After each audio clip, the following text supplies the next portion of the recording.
আসসালামু আলাইকুম, আমি Asiya Islam. Welcome to my channel Cookmaster Bangla recipe. আজকে আমি আপনাদের জন্য নিয়ে এসেছি নরম তুলতুলে ফুলকো ফুলকো পরোটার রেসিপি। দেখুন কতটা পারফেক্টভাবে আমি এই পরোটা তৈরি করেছি, কত সুন্দর করে লেয়ার পড়েছে। সো আর কথা না বাড়িয়ে চলুন দেখা যাক এটা আমি কীভাবে তৈরি করেছি। Let's go to my channel. Paratha তৈরি করার জন্য আমি এখানে একটি বল নিয়ে নিয়েছি, আর এর মধ্যে নিয়ে নিচ্ছি 2 কাপ পরিমাণে ময়দা। আপনারা চাইলে আটাও ব্যবহার করতে পারেন, কোনো প্রবলেম নেই। আমি ময়দা দিয়েই পরোটাটা তৈরি করব আজকে, ওই জন্য আমি ময়দাটা নিয়ে নিচ্ছি। দিয়ে দিচ্ছি আমি 1 টেবিল চামচ পরিমাণে চিনি, আর দিয়ে দিব হচ্ছে স্বাদ মতো লবণ। চিনিটা ব্যবহার করলে পরোটাটা খাওয়ার সময় একটু ভালো লাগে, একটা মিষ্টি মিষ্টি ফিল পাওয়া যায়। আমি কিন্তু বেশি চিনি দিইনি, শুধু 1 চামচ চিনিই দিয়েছি, দেখতে পাচ্ছেন।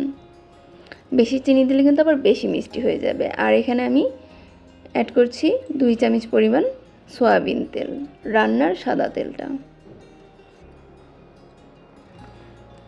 এখন এগুলোকে আমি ভালোভাবে মিক্সড করে নিচ্ছি।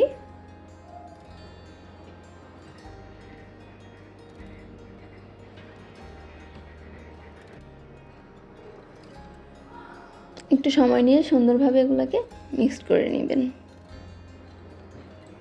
আর তেলটা ব্যবহার করলে ভালো হয়, এই জন্য আমি তেলটা একটু ব্যবহার করলাম এখানে। পারফেক্ট পরোটা বানাতে হলে এখানে একটু তেল দেওয়াই লাগে। এখন আমি পানি দিয়ে ডোটা তৈরি করে নেব। আমি হালকা কুসুম গরম পানি নিয়েছি, হাত যাতে চুবানো যায় ওরকম টাইপের। এখন আমি অল্প অল্প করে পানি দিয়ে তারপরে ডোটাকে তৈরি করে নিচ্ছি।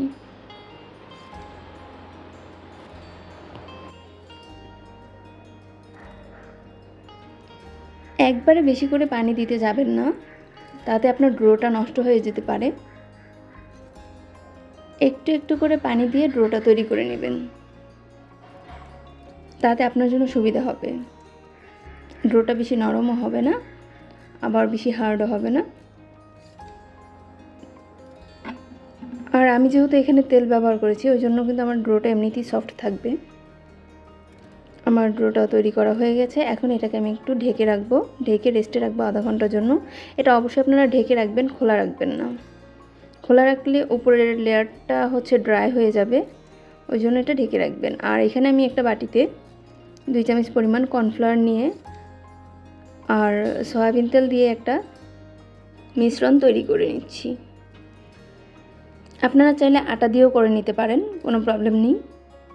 আমি কর্নফ্লাওয়ার দিয়ে করে নিচ্ছি। এখন এটাকে ভালোভাবে মিক্সড করতে হবে, যেন কোনো দানা বা দলা পেকে না থাকে। দেখুন কত সুন্দর ও পারফেক্টভাবে আমি মিক্স করে নিয়েছি।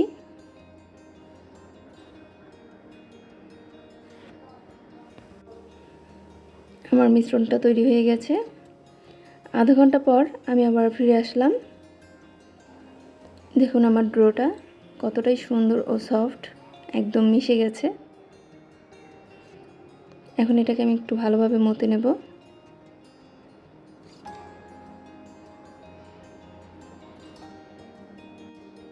তার উপরে কিছু ময়দা ছড়িয়ে দিচ্ছি। এখন আমি ডোটাকে একটু ভালোভাবে মতে তারপর হচ্ছে এটা লেচি কেটে নেব। আপনি আপনার পরিমাপ মতো লেচিটা কেটে নেবেন। আমি বেশি ছোটও না বেশি বড়ও না, মাঝারি সাইজের রুটি বানাবো, ওই জন্য মাঝারি সাইজের করে কেটে নিচ্ছি। আমি সবগুলো লেচি কেটে নিয়েছি। এখন একটা লেচিকে গোল শেপ করে দেখিয়ে দিচ্ছি আপনাদেরকে। এভাবে আমি চার সাইড থেকে ধরে ঘুরিয়ে ঘুরিয়ে একটা গোল শেপ করে নিচ্ছি। দেখতেই পাচ্ছেন কতটা সুন্দর গোল হয়ে গেছে। আমি হাতের সাহায্যে ঘুরিয়েও গোল করে নিতে পারতাম, বাট এভাবেই করে নিয়েছি, আমার কাছে ভালো লাগে। এখন আমি এটাকে বেলে নিচ্ছি।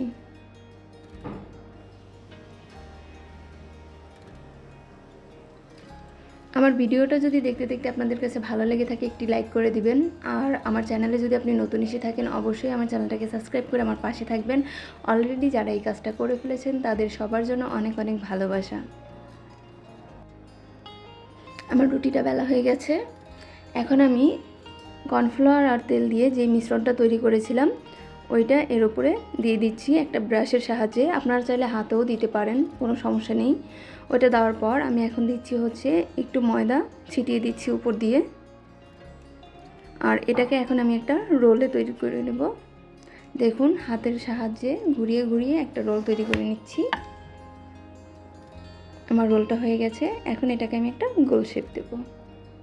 দেখুন একটা মাথা ধরে আরেকটা মাথা টেনে এনে এর উপরে চাপ দিয়ে দিলেই হয়ে যাবে। এই প্রসেসটা আমার নানু আমাকে শিখিয়েছিল। আমি দেখতাম আমার নানু ছোটোবেলায় এভাবে পরোটা তৈরি করতো, তখন থেকেই আমি এভাবে তৈরি করি। আমি আরেকটা পরোটা তৈরি করে আপনাদেরকে দেখিয়ে দিচ্ছি।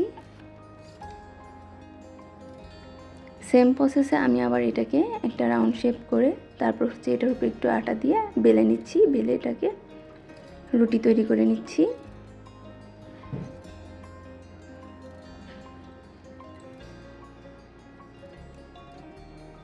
আর এইভাবে যদি আপনারা পরোটা বাসায় তৈরি করতে পারেন একবার, তাহলে হচ্ছে দোকান থেকে আর কিনে খেতে চাইবেন না। কারণ এই পরোটাটা খুবই ভালো লাগে বাসায়, যে কোনো কিছু দিয়ে আপনি এটা খেতে পারেন।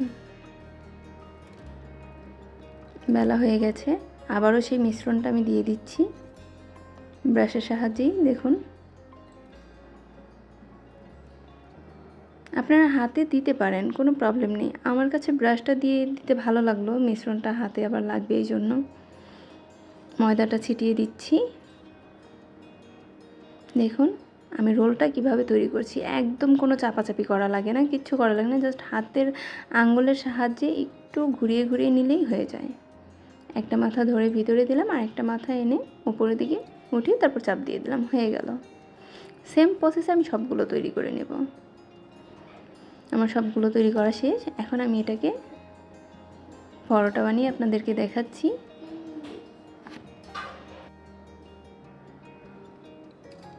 আর এটা অবশ্যই বাসায় আপনারা ট্রাই করবেন। ট্রাই করে আমাকে কমেন্ট বক্সে কমেন্ট করে জানাবেন এটা আপনাদের কাছে কেমন লেগেছে। আমার কাছে এটা খুব ভালো লাগে, আশা করি আপনাদের কাছেও ভালো লাগবে।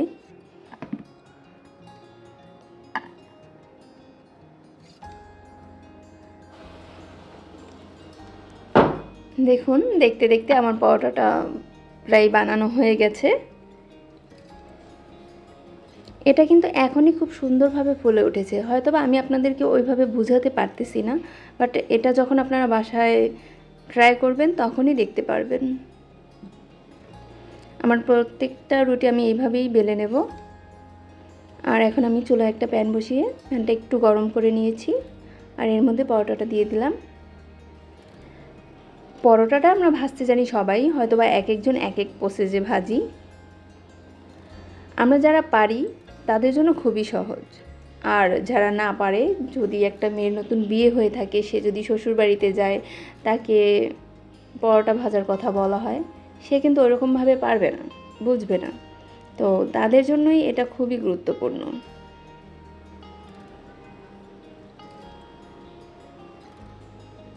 আমি পরোটার চারো সাইড থেকে ঘুরিয়ে ঘুরিয়ে ভেজে নিচ্ছি। যেহেতু চুলার মাঝখানে আগুনের তাপটা বেশি থাকে, ওই জন্য চারো সাইড থেকে ঘুরিয়ে ঘুরিয়ে মাঝখানে এনে ভেজে নিলে পরোটাটা সুন্দরভাবে ভাজা হয়। দেখুন কত সুন্দর ফুলে উঠেছে আমার পরোটাটা।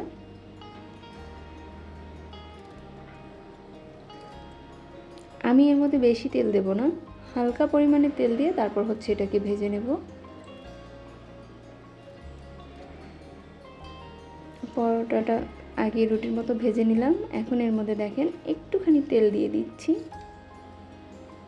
তেল দিয়ে আমি ওই সাইডটা ভালোভাবে একটু ভেজে তারপর উল্টে আবার এই সাইডটাও সাথে সাথে ভেজে নিচ্ছি, তাহলে দোনো সাইডেই সুন্দরভাবে তেলটা লেগে যাবে।